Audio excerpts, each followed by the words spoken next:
y por los, bueno, Argentina es un caso aparte, pero por varios países que uno habría pensado que estaban retrasados con relación a nosotros, resulta que los ejemplos que estamos tomando para juicios orales, para modelo de interpretación constitucional, son de esos países. Y vamos a estudiar a ellos para que nos enseñen el modelo constitucional. Es increíble, ¿no? O sea, México no es, nunca ha sido nuestro país una cosa menor en derecho. Ha sido muy importante. O sea, no es como el fútbol. Nosotros vivimos gigantes, ¿no? Ustedes y yo, o muchos de los que están aquí, los jóvenes no, pero muchos que comparten mi edad o la superan, saben que tuvimos una pléyade de pensamiento jurídico, filosófico, dogmático, brutal en México, impresionante, en los años 50, en los años 60. Digno, digamos, de admiración mundial. No sé, por poner un ejemplo, el maestro García Maínez, ¿no? Hay tesis en alemán de su obra, así los digo. Un pensador de corte mundial. Se sigue hablando del maestro todavía en otras partes del mundo. Entonces, cuando luego nos vemos a nosotros mismos como chiquititos, como en los últimos de la fila, que nos tienen que enseñar a interpretar, a argumentar, a integrar, etcétera, es que no nos conocemos o no conocemos nuestra historia. Y esto va mucho para los jóvenes, los jovencitos que están ahorita en la carrera, que se sienten tercermundistas porque viven en un país como este y en un sistema jurídico que hace agua con el paradigma, con los cambios, etcétera. Conozcan su historia, ¿no? Y por supuesto preocúpense como nos debemos de preocupar todos, pero también trabajemos para que esto se solucione y esto tome su justa dimensión, se coloque adecuadamente y sobre todo nosotros los que operamos, pues lo podamos hacer mejor, lo podamos hacer bien.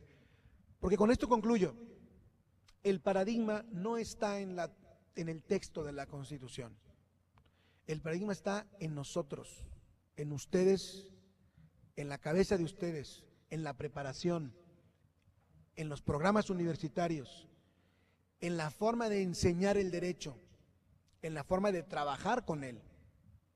Se requiere un cambio generacional. Necesitamos, así como en el fútbol americano, ya ven que allá se cambia todo un equipo, yo no sé mucho, pero sé que una cosa es la defensa y otra cosa es la ofensiva y otra cosa son los equipos especiales. Según de lo que se trate en ese momento del partido, se cambian todo un equipo por otro. Cuando estamos ante un problema de esta envergadura, necesitamos hacer algo así. Cambiar todo el equipo, todos los pensadores, todos los jugadores, por unos nuevos. Como no podemos morirnos o sacrificarnos, ¿no? Yéndonos todos a un barranco para que esto cambie, entonces tenemos que hacer los cambios a nivel individual, cada uno de nosotros en nuestra aproximación filosófica al nuevo modelo, mediante el estudio, la capacitación, el conocimiento. Y yo digo que una de las cosas que sí hizo la Corte, que la está haciendo, o el Poder Judicial de la Federación, digamos, es la capacitación, y eso sí lo ordenó Costa Rica. Capacítense en derechos humanos. Bueno, capacitémonos primero, pero si la sentencia fue, no recuerdo la fecha, pero si la sentencia fue, miren,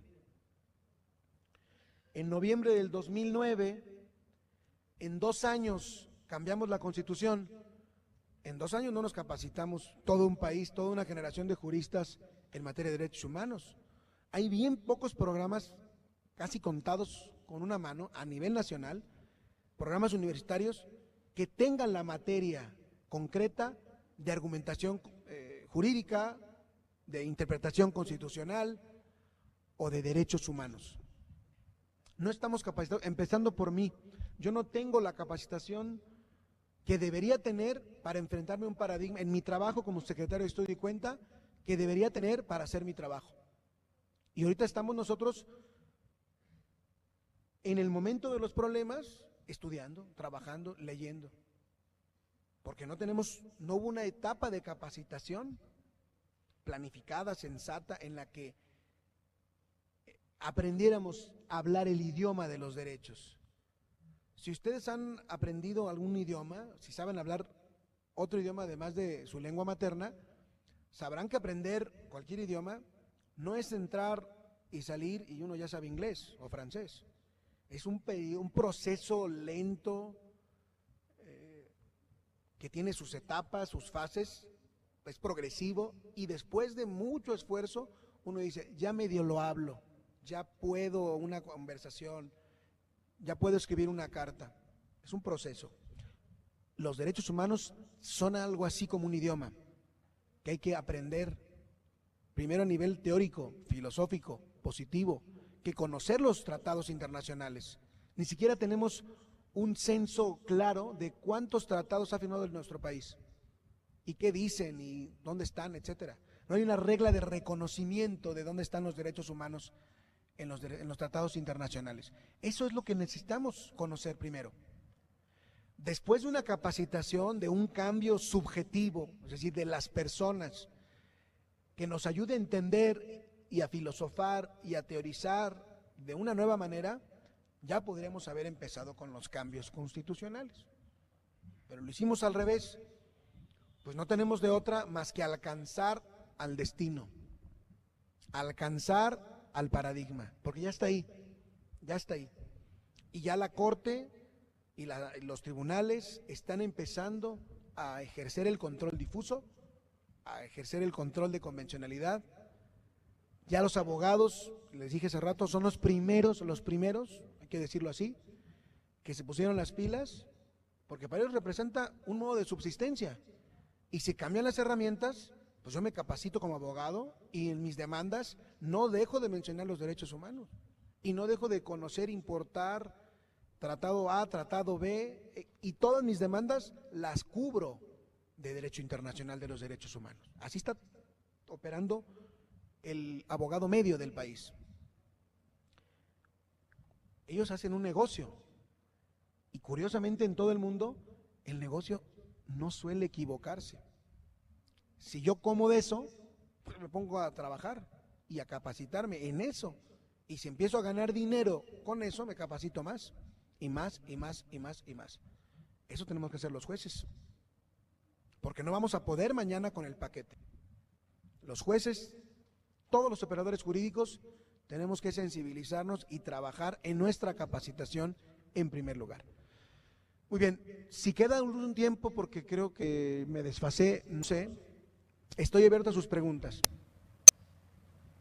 Y por supuesto, a las casas de la cultura entiendo, de Coahuila, de Ensenada y alguna más.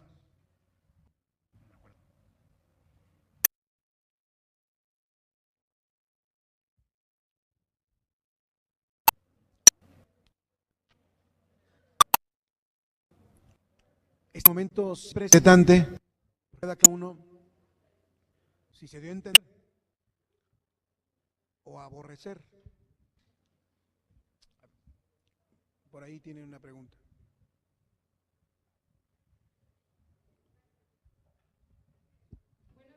Buenas noches.